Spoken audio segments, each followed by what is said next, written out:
Guys, a lot is happening behind the scenes when it comes to Ghana football. Do you know some players of the senior national team, the Black Stars, do not want Otto Addo to continue as the coach? And this has been said by the new Minister of Sports and Recreation, Kofi Adams, in an interview with Sporty FM Radio. You are going to take a look at that. You're also going to talk about Kamaldeen Sulemana and what the coach of Southampton had to say about his injury and also availability for their next game. We are going to talk about Thomas Partey. Apparently, after the UCL game, most of the Girona players were talking about the goal they scored in the game. And apparently, it was because Thomas Partey was playing as a right back. I'm going to talk to you about that and many more live here. But before we jump into it, don't forget to like, subscribe, and also turn on notification. My name is Adam. You are watching SportsCornerGH. Quickly, let's jump into it. I want to begin with Thomas Partey and what happened during the UCL on Wednesday. Wednesday, all the UCL games were played at the same time. Arsenal played against Girona. Arsenal won that game by 2-1. Goals scored by Jorginho and also Ethan and Weri. For Girona, Danjuma scored the goal. But then after the game, Danjuma was asked, the goal you scored was as if it was practiced during training. I was like, oh yeah, we practiced it and we practiced it because of Thomas Partey. Now I want to read to you exactly what he said. He says that we have been revising and the goal that we scored was because we knew that Thomas Partey was a midfielder. In that game, Thomas Partey was playing as a right back. Then he also added that there was going to be a lot of space at his back. It was a phenomenal pass from a center back. And it's funny that we trained and worked on it and it came true. This is coming from Danjuma, who scored in that game in the 28th minute. That's it. Thomas Partey, they all know he's a midfielder. But immediately they saw that Arteta was going to use him as a right back. They started practicing how they could utilize that weakness of Arsenal, and they used it to score a goal. Arteta, we have told you several times that Thomas Partey stop experimenting him at that right back position.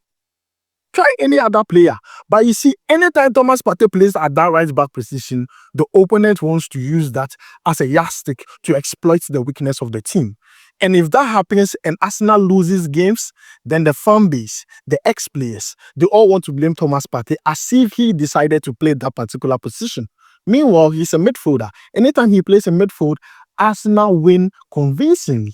Arteta, this one is not coming from me. It's not coming from rival fans. It's coming from a team you just played against quite recently and how they trained because Thomas Partey plays as right back. A word to the wise is enough. Arteta, we know that in the next game, you are going to play Thomas Partey in midfield. It should be that way. Now, let's move away from Thomas Partey and talk about Kamaldeen Sulemana. Now, some few days ago, I talked to you about Kamaldeen Sulemana and the injury he picked up. And I told you the truth of the matter is this player has a bad injury history. He plays very well when he's fit. After 1 or 2 or 3 games, then he gets injured, which is not good for his progress. But the good news we are receiving for the Southampton coaches is that Kamaldeen Sulemana is fit and available for selection for Southampton's next game against Ipswich Town. I want to read exactly what the coach said. He says that Kamaldeen Sulemana and Dublin trained today with us, and they would be with us for the Ipswich game. See, that is it. This is the most important message we want from the coach. That Kamaldeen Sulemana is fit. He'll be ready for selection for their next game. I just hope that he plays in that game, probably continues on the right path that he was on. And let's see what happens. Who knows? Who knows what the future holds for Kamaldeen Sulemana? But then the good news is that he's fit, he's ready for selection, and let's see what happens in the game against Ipswich Town. Now, moving away from Kamaldeen Sulemana, I want us to talk about Francis Amuzu. Now, Francis Amuzu is a Belgium-born Ghanaian player. Now, the name Amuzu alone should tell you a lot. In Ghana, here we have Amuzu beaters. It should tell you a lot. They are not related, but then Amuzu beaters alone should tell you that somewhere, somehow, he has his roots from Ghana here. Now, this player plays for Anderlecht, and this season so far, out of 18 games, he has scored 2 goals and given 2 assists.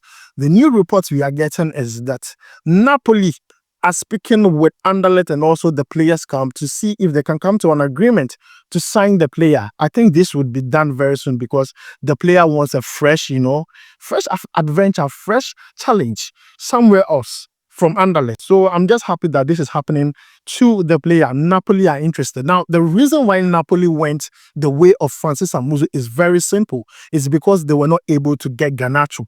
They wanted Garnacho, but United are unwilling to sell their precious assets.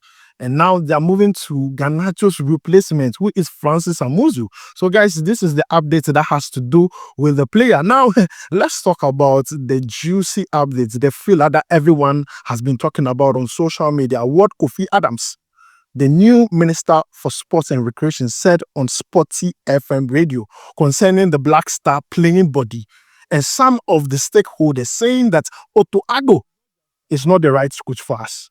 A lot of people have been talking. I don't want to talk too much. Guys, take a look at the video. I've heard a lot of comments about his stay or non-stay. And I must say, it's a matter of concern. You're locked on to Sporty 106.1 FM. This concern of stay or not stay is not just coming from the non-playing body. That's what, for me, is of great concern to me. Not just the fans that are talking, but the engagement I've had, it goes beyond that to even the playing body. And some members of the association, current and former, who have significant say in how our sports is run. So it's of great concern, and I want to leave it at great concern because we'll be having engagement. I don't want to make a pronouncement because you are now going to have engagement. And what I'm saying is that these matters that have been raised have not been raised only by fans or sports analysts and enthusiasts like you persons. It's been also raised from even the playing body. At least one or two has come to my attention. So it's from the playing body of the Black Stars. So it's come to my attention. Hey, honorable. So we will discuss it sometime. Sure, the FA itself in going into these appointments and agreements whatsoever, if they have done so with all these persons, would have to have this at the back of their minds, that we yearn so hard to qualify for a competition, for that matter, because it doesn't speak well that the African continent will meet at the football level and Ghana is not participating. Our flag is not going to be flying. It doesn't speak well of us. So the next available competition that we don't want to mix is the World Cup.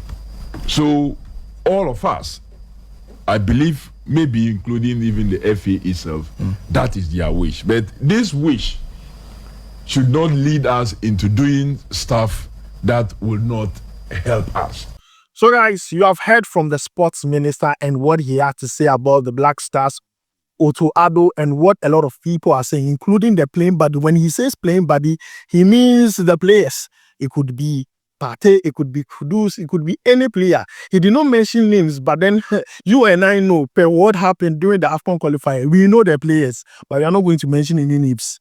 We know that. We know those who are complaining that they don't like Otto Addo, but we will not mention names. But then the minister says that they are going to probe into it, whether they want Otto Addo to be retained as a coach or not. And now, what is on the grounds is that people don't get why a technical advisor or director of football is being paid more than the coach. Otto Addo earns 50,000 a month. Apparently, Wilfred Sheffer is going to earn 65,000, and that is a whole business, a whole trend on social media. For me, I've already said I don't care about who is being paid what. Just get a job done. As simple as that. But guys, this is where I end it. Let me know your thoughts about it down below in the comments. Thanks for joining me. My name is Adam. I'll make sure to see you in the next one. Charlie, we go vibe.